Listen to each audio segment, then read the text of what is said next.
శ్రీమాత్రే నమః. హాయ్ అండి.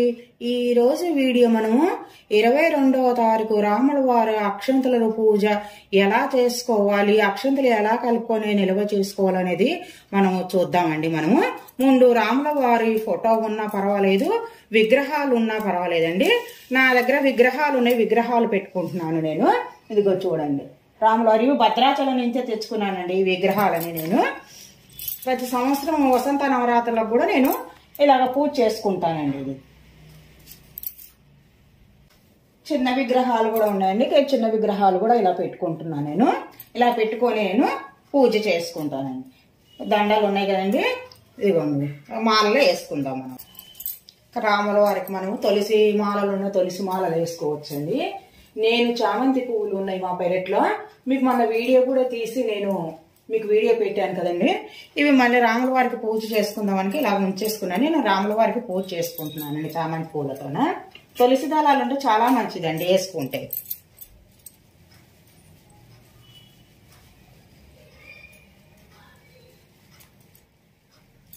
చాలా బాగున్నారు కదండి రాముల వారు. విగ్రహాలకు ఇలా మాల వేసుకోవాలండి మనము. వేసుకున్న తర్వాత ఫస్ట్ మనకు వినాయకుని పూజ చేసుకోవాలండి. వినాయకుని పూజ చేసుకున్న తర్వాత మనము రాముల వారికి పూజ చేసుకోవాలి.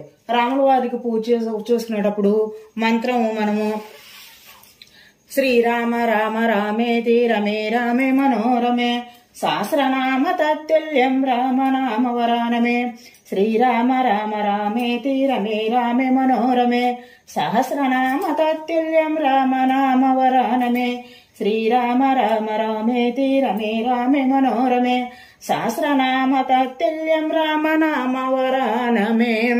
ఈ మంత్రమైన 108 సార్లు మనం అలా చదువుకుంటూ పూజ చేసుకోవచ్చండి. మనం 108 రామలు 108 పువ్వులతోనే చేసుకోవచ్చు. లేకపోతే తులసి దళాలు ఉంటే చాలా మంచిదండి. ఇంకో మంత్రము తారక మంత్రము శ్రీరామ జయ రామ జయ జయ రామ శ్రీరామ జయ రామ జయ జయ రామ శ్రీరామ జయ రామ జయ జయ రామ. ఇంకో మంత్రం కూడా మనం చూద్దాం. ఆపదమపహారార్థం దాతారం సర్వసంపదం లోకాభిరామం శ్రీరామం భూయో భూయో నమామ్యహం. ఆపదమపహారార్థం దాతారం సర్వసంపదం లోకాభిరామం శ్రీరామం భూయో భూయో నమామ్యహం.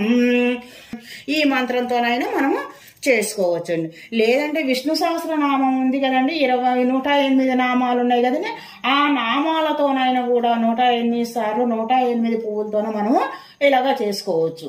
ఆ రోజు 22వ తారీఖు రోజు మనము మనం రామకోటి పుస్తకం అయినా మనం రాసుకోవచ్చండి. మనం ఆ రోజులు మేము మొదలు పెట్టుకుంటే చాలా మంచిది. లేదు సుందరకాండ పారాయణం పుస్తకం ఉంటది కదా, ఆ పుస్తకం కూడా మనం ఆ రోజు చదువుకోవచ్చు. రామాయణం పుస్తకం ఉండదు, రామాయణం అయినా మనము అలా చదువుకోవచ్చు. లేదంటే కూడా హనుమాన్ చాలీసా 108 సార్లు పారాయణం కూడా మనము చేసుకోవచ్చు అండి. అలాగా ఆ రోజు చేసుకోవచ్చు. అక్షంతలు ఏంటంటే మనము మాకు నిన్న ఇచ్చారండి. ఈ వీడియో మొన్న తీద్దాం అనుకున్నా, నేను తీయలేదు. ఇగో ఈ పేపరు ఈ అక్షంతల ప్యాకెట్ ఇచ్చారండి. మనం ఇంట్లో బియ్యం కొంచెం ఒక ప్లేట్లో తీసుకొని మనం ఇప్పుడు ఈ బియ్యం వచ్చినాయి కదండి, ప్యాకెట్లు బియ్యం వచ్చినాయి, ఈ బియ్యంలోనే మనం ఈ ప్యాకెట్ ఇలా కలుపుకోవాలండి. మనం దీంట్లోనే కొంచెము నెయ్యి వేసుకొని, కొంచెము పసుపు వేసుకొని, కొంచెము పచ్చకర్పూరం వేసుకొని కలిపి అలాగ ఉంచేసుకోవాలండి. మనము ఆ రోజు 22వ తారీఖు మనము అలాగ చేసి ఉంచేసుకొని ఒక డబ్బాలలో మనము నిల్వ చేసుకోవాలి.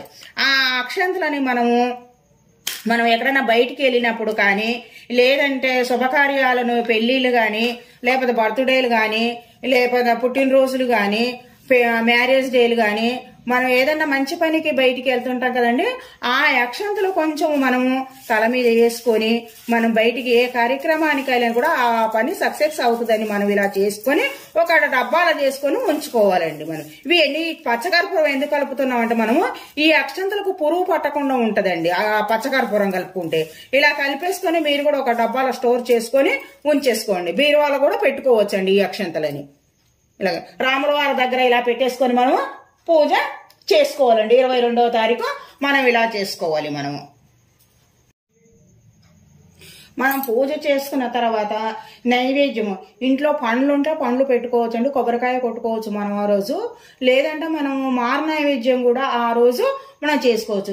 ఈ దీపాలు 5 దీపాలు వెలిగించుకోవాలండి. 5 దీపాలు 2 దేవుని దగ్గర ఉంచేసుకోవాలి. 2 దీపాలు మనం గుమ్మం ముందు అటుపక్క ఇటుపక్క అటో దీపం పెట్టుకోవాలి. ఇంకొక దీపం మన తులసమ్మ దగ్గర మనము పెట్టుకోవాలి. మన దీపావళి పండుగ రోజు మనం ఎలా గుమ్మం ముందు ఎలా పెట్టుకొని మనం అలాగ పండగ చేసుకుంటామో ఆ రోజు కూడా మనము పండగ అలాగ చేసుకోవాలండి మనం. ఎందుకంటే మన రాముల వారు మనకు వచ్చారు కదండి, ఆ రోజు మనం పండగ చేసుకోవాలి. ఇలాగ చేసుకోవాలండి. మనము ఈ నైవేద్యం పెట్టుకున్న తర్వాత మనం పంచహారతి ఇచ్చుకుందామండి. హారతి ఇచ్చుకుందామండి. మనము రామచంద్రాయ జనక రాజ మనోహర మామకాభీశ్వరాయ మహిత మంగళం. రామచంద్రాయ జనక రాజ మనోహర మామకాభీశ్వరాయ